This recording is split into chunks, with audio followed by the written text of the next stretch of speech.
वो बल और प्रताप का डिग्निटी का पहरावा पहने रहती है, आने वाले काल पर हंसती है, बुद्धि की बात बोलती है।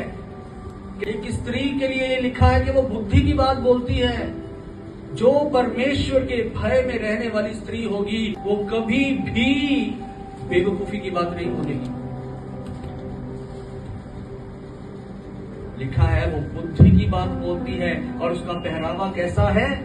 बल और प्रताप का। एक स्त्री को बल दिया जाता है। आपको मालूम है कि एक पुरुष से ज्यादा बल स्त्री को दिया जाता है। आप देखते हैं आजकल लेडीज क्या करती है, घर का काम भी करती है, बाहर का काम भी करती है। एक बल का पहरावा और किस चीज का पहरावा लिखा हुआ है?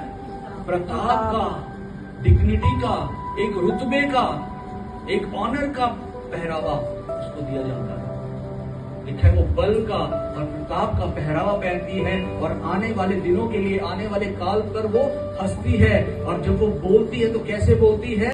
बुद्धि से, बेवकूफी से नहीं। परमेश्वर के भय में चलो ताकि बुद्धि की बातें आपके द्वारा निकले। लिखा है वो बुद्धि की बातें बुद्धि से बात करती है और उसके वचन कृपा की शिक्षा के अनुसार, कृपा की शिक्षा के अनुसार, शिक्षा के अनुसार टीचिंग वाले। कैसी टीचिंग? जिसमें कृपा दिखती हो, जिसमें ईगो ना हो, जिसमें एरोगेंस ना हो, जिसमें घमंड ना हो, जिसमें अकड़ की बातें ना हो, जिसमें रूड बातें ना हो। लेकिन कैसी शिक्षा? उसके मुंह से ऐसे वचन निकलते हैं जैसे कृपा की शिक्षा। हालेलुया। आपके मुंह से कैसे वचन निकलने चाहिए? आपके मुंह से दूसरों के लिए कृपा निकलनी चाहिए।